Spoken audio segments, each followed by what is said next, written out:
નમસ્કાર, Gujarat first લોકસભાનો live studio લઈ અને અમે પહોંચ્યા છીએ ભગવાન શ્રી દ્વારિકાધીશના મંદિર ખાતે, કાળિયા ઠાકરના મંદિર ખાતે, જે ભગવાન શ્રી દ્વારિકાધીશ કે જેને હજાર હાથવાળો કહેવાય છે, માગુ વીસને આપે દ્વારિકાધીશે ભગવાન શ્રી કૃષ્ણની ધરતી પર પહોંચ્યા છીએ।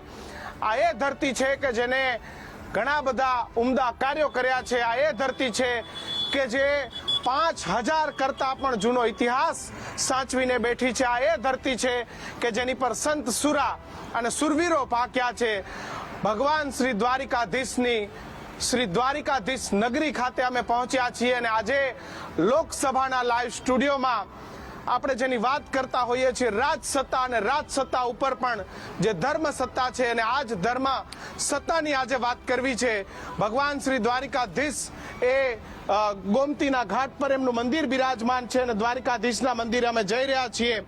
ત્યારે ભગવાન શ્રી દ્વારિકાધીશની વાતો કરવી છે, આજે દ્વારકાને વાગોડવું છે કે સંતો અને સાથે જ જે કથાકારો છે એ દ્વારિકાધીશ નું જે ઇતિહાસ છે એને લઈને શું કહી રહ્યા છે, સાથે જ જે લોકસભાની ચૂંટણીઓ આવી રહી છે તેના પર પણ તેઓ પાસે વાત કરીશું કે ખરા અર્થમાં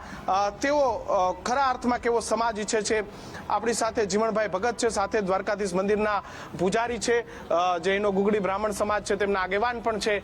તમામ સાથે એક બાદ એક ચર્ચા કરીશું। સૌથી પહેલા જીવણ ભગત પાસે જાણીશું। જીવણભાઈ, સામે સામળીઓ દેખાય અને 52 ગજની તારી ધજા ફરૂકે, એ 52 ગજની ધજા પણ દેખાઈ રહી છે। આપણે વિહાર કરી રહ્યા છે દ્વારકાધીશની। શું કહેશો સાંપ્રત પરિસ્થિતિ ધર્મની અને રાજસત્તાની? જ્યારે ઘણી અમારી ઈચ્છાઓ હોય છે પણ અમે કરી ન શકતા હોઈએ, કારણ કે નાના માણસો રહ્યા, પણ અમારી ઈચ્છાઓ, પહેલું જો મને કથાકાર તરીકે જો તમે કહેતા હો તો રામ મંદિર બને એવી મારી વર્ષોથી ઝંખના, અમે વ્યાસપીઠથી બોલતા જ રહ્યા, પણ અમુક જે માણસો હોય છે, અમુક જે નેતા હોય છે, જેને શિરના ભાગ્યમાં જેમ સેતુ બંધન આપણું એ સેતુના બંધનો હોય, એ પણ હનુમાનજી જેવા સેવકો હોય એ કરી શકે। રામ મંદિરના જો યશભાગી હોય તો જેને હૃદય કમળની માલિપા હનુમાનજી મહારાજ બિરાજેલા હોય એવા કોઈ નેતા કરી શકે। અને એ કદાચ ને આ ભૂમિ રાહ જોતી હશે, રામ ભૂમિ રાહ જોતી હોય કે હનુમાન જેવા સેવક આવી અને એનો પાયો માંડે અને પછી પર્યાણ થાય, એટલે હનુમાનજી સમા જેના ચિતમનમાં હોય એવા આપણા જે નેતાઓ છે એને હું લાખ ધન્યવાદ આપું છું। બે કડી તમે કંઈક મને કહેતા હતા તો થઈ જાય બે કડી જીવણભાઈ? અહીં દરિયો છે, અહીં ગોમતી ખડખડે છે, એટલે મેઘાણીભાઈના શબ્દો મને યાદ આવે કે ગાજે સમંદરના પાણી ગટો ગટ એમ મેઘાણી કાજળ ઘેરા કાળજામાં એણે જોઈ તેજ નીલકીર, કાજળ ઘેરા કાળજામાં એણે જોઈ તેજ નીલકીર,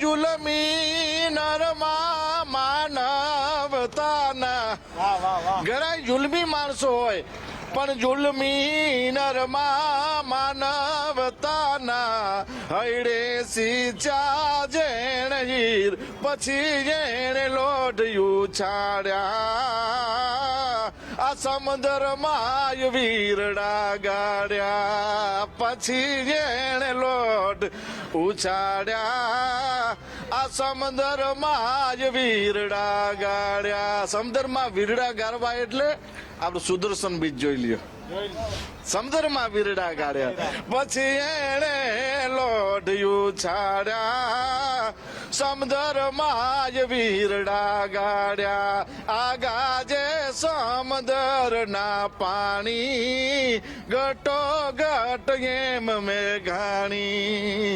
એમ એમ લાગે કે મેઘાણી સાહેબ જાણે એ સુદર્શન બ્રિજ પર એની કલ્પના આજે એની સાચી એ કલ્પના તેથી કરીને ગયા હતા કે દરિયામાં સમંદરમાં વીરડા કર્યા અને આજે કલ્પના સાચી પડી છે.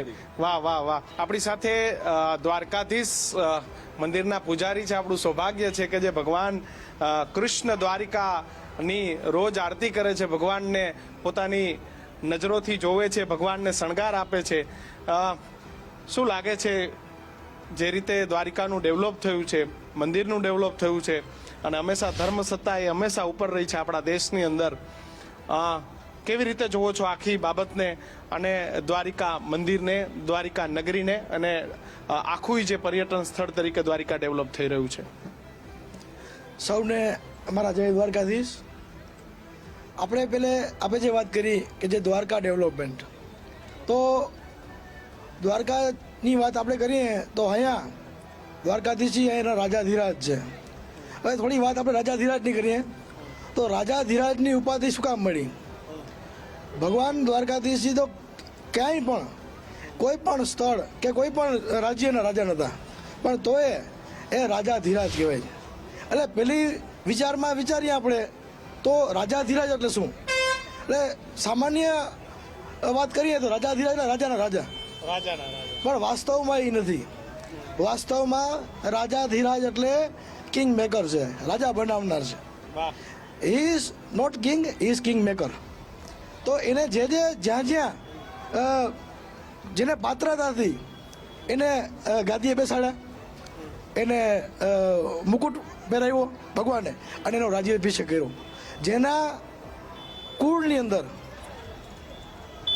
જેની પાત્રતા હોય, જે સમાજનું કંઈ હિત કરી શકતા હોય, એની અંદર એક ધર્મ, જ્યારે પરમાત્માની વાત આપણે કરીએ તો આ નગરીની અંદર એની ઈચ્છા મુજબ ડેવલપ થાય. જો એની ઈચ્છા ન હોય તો આનું પાંદડું ન લે. એ આપણે ટૂંક સમય પહેલાંની વાત કરું, 2000ની સાલની, ત્યારે 7.1 7.1 રિએક્ટર સ્કેલનો ભૂકંપ આવ્યો હતો.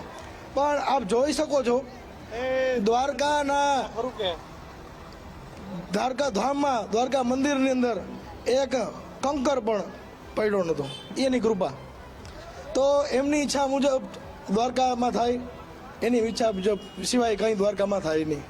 વાત આપણે ડેવલપમેન્ટની કરી તો એની ઈચ્છાથી જે દ્વારકાવાસીઓ, આવનાર વૈષ્ણવો, એમની જે સુવિધા વખતો વખત અહીં આવતા નેતાગણો એના દીર્ઘ દ્રષ્ટાથી કાર્ય કરતા રહે છે અને કરે જ છે. પણ મેં પહેલાં કીધું કે ઠાકોરજીની ઈચ્છાથી જ અહીંયા તમામ થાય છે, તમામ કાર્યો થાય છે. હમણાંની આપણે આધુનિક યુગની વાત કરીએ આપણે તો આ માર્ગ 4 ટ્રેક માર્ગ બન્યો. વંદે ભારત જે અમદાવાદથી દ્વારકા સુધી લંબાવવામાં આવી, એવા અનેક કાર્ય થતા હોય કે આવનાર વૈષ્ણવો ઠાકોરજીના સહેલાઈથી દર્શન કરી શકે અને પાછા પોતાના ગંતવ્ય સ્થાન તરફ જઈ શકે. આપના માધ્યમથી એક વાત કહેવાની પણ ઈચ્છા થાય છે. બોલો. તો વૈષ્ણવોની ખૂબ ઈચ્છા હોય છે કે એ દર્શનની અંદર પોતે હવાઈ માર્ગેથી આવી શકે, તો એવી પણ ઘણા ઈચ્છા વ્યક્ત કરતા હોય છે. તો આપના માધ્યમથી કહું છું, આ જે નગરી છે દ્વારકા નગરી, એ આપણા વિરોધી દેશ પાકિસ્તાનની બાજુમાં થાય, એવી કોઈ પણ જાતની કનડગત ન થતી હોય ને કોઈ એજન્સીને કોઈ જાતની તકલીફ ન થતી હોય ને સહેલાઈથી કોઈ રસ્તો મળતો હોય, તો એર કનેક્ટિવિટી જો દ્વારકાને મળે તો એક સોનામાં સુગંધ પડી જાય. અચ્છા પૂજારીજી, આપણે યોગી આદિત્યનાથ છે, પછી રાજસ્થાનની અંદર પણ છે, ઘણા બધા મહંતો, ગાદીપતિઓ, પૂજારીઓને ચૂંટણીઓમાં ટિકિટ મળે છે. આમ તમને ક્યારે એવું થાય કે નહીં આપણે રાજનીતિમાં પણ એક આપણો પક્ષ દ્વારકામાંથી હોવો જોઈએ? જી. વાત આપણે પહેલાં કરીએ તો ભગવાન ઠાકોરજીની જ વાત આપણે કરીએ કે ભગવાન દ્વારકાધીશજીએ એમના જીવનકાળની અંદર રાજનીતિને ખૂબ જ પ્રોત્સાહન આપ્યું છે. તો હું આપને માધ્યમથી કહીશ કે પ્રોત્સાહન આપીશ, પણ ઊભવાનું છે એ મારો વ્યક્તિગત મત એમ કહે છે કે હું ઊભવામાં કંઈ નથી. પણ ક્યાંય પણ મારી જરૂર પડે, ક્યાંય સમાજને જરૂર પડે, કોઈ સરકારને મારી જરૂર પડે અને કંઈ સારા કામમાં જરૂર પડતી હોય તો હું 24/7 હું એ કાર્યમાં પ્રવૃત્ત રહીશ. આપણી સાથે બ્રહ્મ સમાજ અને ગુગડી સમાજના આગેવાન આપણી સાથે છે. ખૂબ ખૂબ સ્વાગત છે આપનું. જય જય દ્વારિકાધીશ. કેવી રીતે જોવો છો દ્વારિકાને, દ્વારિકા નગરીને? દ્વારકા નગરીમાં તો ઘણા વર્ષોથી આ વિકાસના જે કાર્યો જે ચાલુ થયા છે, બહુ સારામાં સારી અદ્યતનતાની જે ઉત્પાદન જીવ છે, બરાબર છે, અને દ્વારકા દિવસે દિવસે વિકસતું જાય છે. ત્યારે અમારા બધા તીર્થ પુરોહિત બધા ખૂબ જ રાજી થયા છે કે યાત્રિકોનો જે ઘસારો, બરાબર છે, બહુ સારામાં સારો થયો છે અને વધુ આ ઘસારાને વધુ વેગ મળે, બરાબર છે. ત્યારે દ્વારકાધીશમાં આજે પૂજારીજીએ વાત કરી, આ એરપોર્ટ એક અદ્યતન બની જાય સારું. સાપ્તાહિક જે ટ્રેનો છે, બરાબર છે, એનો પણ વેગ વધે, ડાયરેક્ટ દ્વારકા સુધી લંબાઈ અને જે યાત્રાઓની અદ્યતનતામાં સારામાં સારો વધારો થાય. મંદિર વ્યવસ્થાપન, મંદિર ડેવલપમેન્ટ બધું ખૂબ સારું થઈ રહ્યું છે. મંદિર ડેવલપમેન્ટમાં એવું છે કે જ્યારે ભીડમાં થોડી ઘણી એ મુશ્કેલીનો સામનો કરવો પડે છે, બરાબર છે, દર્શનાર્થીઓને, પણ હવે એવું ડેવલપિંગ જે થઈ રહ્યું છે કે એને કોઈને ભીડમાં આટલો બધો વાંધો ના આવે અને રેલિંગમાં જવાનું, રેલિંગમાં આવવાનું છે, લાઇનમાં જવાનું, લાઇનમાં આવવાનું છે, બરાબર છે, સારી રીતે બધા બહાર નીકળી શકે છે અને વધારે ઊભું રહેવું નથી પડતું, કોઈને ધક્કામુક્કી થતી નથી, બરાબર છે, એટલે સારો દર્શનનો લાભ મળી શકે. કાળિયા ઠાકરને શું પ્રાર્થના કરશો આ લોકસભાની ચૂંટણીમાં? બસ દ્વારકાધીશને તો એ જ પ્રાર્થના કરીએ કે જે ધર્મના પ્રચાર વિશે ભગવાન દ્વારકાધીશજીને એવા કોઈ નેતા, બરાબર છે, એને સારામાં સારો એવો ભગવાનને જે ઈચ્છતા હોય દ્વારકાધીશજીને, બરાબર છે, એને ભગવાન આગળ લઈ આવે. બસ કાળિયા ઠાકરની સરકાર આવે એવી માંગ થઈ રહી છે. વળી જીવન ભગત પાસે જાઉં તે જીવણભાઈ, આપણે જોઈએ કે પ્રવાસન પણ ચાલી રહ્યું છે, મંદિર પણ થઈ રહ્યું છે અને પાછળ આપણે આ સેતુ જોઈએ, એનું નામ પણ એક ભાઈબંધી પર રાખવામાં આવ્યું છે. ત્યારે બે છંદ થઈ જાય, કૃષ્ણ અને સુદામા પર. જી જી. આપણે વીણાના કા સંતૂરને તારને તમે તોડી શકો. કોઈ પણ વાદ્ય હોય એને તમે ઢીલું કરો, ટાઈટ કરો, તૂટી જાય. વીણાના સંતૂરના તારને તમે તોડી શકો, ઘેંઘાટ કરતા મોરના ગળાને એમ ન તોડી શકો. ના તોડી શકે. અને શિખરો કંઈક સર કરો અને કીર્તિ સ્તંભ ખોડી શકો. કવિદાત. શિખરો કંઈક સર કરો, કીર્તિ સ્તંભ ખોડી શકો, ગામના પાદરમાં એક પણ પાળીઓ એમ ન ખોડી શકો. જે અસ્તિત્વ છે એને સાહેબ તમે તોડી ન શકો, મિટાવી ન શકો. જેના ઉપર પરમાત્માની મહેર છે, મારા ઠાકરની દુઆ છે અને ડગલે ડગલે જેના હૈયામાં નામ સ્મરણ છે એવા વ્યક્તિને તમે એમ ન તોડી શકો સાહેબ, કારણ પરમાત્મા જેના ઉપર છે. આપણે પૂજારીશ્રીને આપણે પણ વધાવીએ. પૂજારીશ્રી, બે શબ્દ દ્વારકાધીશના બોલો. બે શબ્દ દ્વારકાધીશ પર. ભગવાન દ્વારકાધીશના ગુણગાનની શું વાત કરીએ આપણે? એની તો પાત્રતા ઠાકોરજીએ કે અત્યારે આપણે જે માહોલ છે, આ લોકસભા ચૂંટણીની વાત છે, તો આપણે ત્યારે યાદ લઈએ એ વાતને.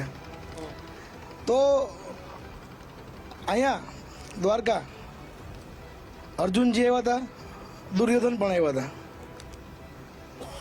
ભગવાનનો સાથ માગવા મહાભારત યુદ્ધની અંદર. તો એ જગ્યાએ આપણે હોય તો આપણે શું કરીએ? પણ ભગવાને પોતાની વિવેકથી કે હું સાથ કેનો આપીશ? કે જે ધર્મની સાથે હશે એનો, જે ધર્મની સાથે હશે એનો સાથ હું આપીશ. મારી સેના દુર્યોધનને આપું છું, પણ હું પાંડવ સાથે રહીશ. તો ભગવાને હંમેશા માટે ધર્મનો સાથ આપ્યો છે. તો આવનારા સમયની અંદર પણ જે કોઈ સરકાર આવશે એ ધર્મની સરકાર આવશે. જીતુ ભગત, છેલ્લી એક લાઈન લઈને પછી આપણે પૂર્ણ વિરામ કરીએ. જીતુ ભગતની દ્રષ્ટિએ અત્યારનું રાજકારણ, અત્યારના નેતાઓ અને અત્યારના વિચારો, એ તમારી લાઈનમાં સમજાવો કે એ પરિસ્થિતિ કેવી છે? અત્યારે આમ રાજકીય ક્ષેત્રે જોવા જઈએ તો એકદમ સરળ અને ચોખ્ખો રસ્તો દેખાય છે. દ્વારકાથી માંડીને છેક અયોધ્યા સુધી, અને આ મીટ માંડી તો કૃષ્ણ અને રામ સેતુ બંધાઈ રહ્યો છે. અને એમાં અમે તો તમારા છીએ, તમે અમારા છો. રાજકીય નેતા કોઈ પણ હોય, પણ ધર્મની અંદર રમત ન રમે, ધર્મની સાથે રમત ન રમે, એવી એક અમારી અંતરની ઈચ્છા છે. અને હજી બાપુએ કીધું કે દ્વારકાનો વિકાસ થયો છે, હજી તો વિકાસ એવો થશે કે અહીંયા આંખના નંબર વ્યાજ જશે દ્વારકાને જોસ્તાની સાથે. સાહેબ, એ વિકાસ થવાને જઈ રહ્યો છે. અને તમામ નેતાઓને દ્વારકાધીશના ચરણે એક અરજ કરું છું કે તમને દ્વારકાધીશ એવી શક્તિ આપે અને આગળ વધતા રહો. ધર્મ રક્ષતે રક્ષા, ધર્મનું રક્ષણ કરતા રહો, ધર્મ તમારું રક્ષણ કરશે. એટલે તમામ નેતાઓને મારા જય દ્વારકાધીશ, ખૂબ ખૂબ અભિનંદન. બોલો દ્વારિકાધીશ કી જય. તો ભાઈ, ધર્મનું રક્ષણ કરે એવી સરકાર એ દ્વારિકા ખાતે જે તમામ ધર્મ સાથે જોડાયેલા લોકો, ધર્મના રક્ષણ કરનારા લોકો, મંદિરના પૂજારીઓ, શ્રેષ્ઠીઓ, કથાકારો, તમામ લોકો એક જ વાત કરી રહ્યા છે કે ધર્મનું રક્ષણ કરે એવી સરકાર જોઈએ. સાથે જ દ્વારકામાં એરપોર્ટ જેવી સુવિધાઓ ઊભી થાય તેવી પણ માંગ એ અહીં થઈ રહી છે. લોકસભાના લાઈવ સ્ટુડિયોમાં દ્વારકાથી હાલ આટલું જ. વધુ સમાચારો માટે જોતા રહો ગુજરાત ફર્સ્ટ. મને આપશો રજા. નમસ્કાર.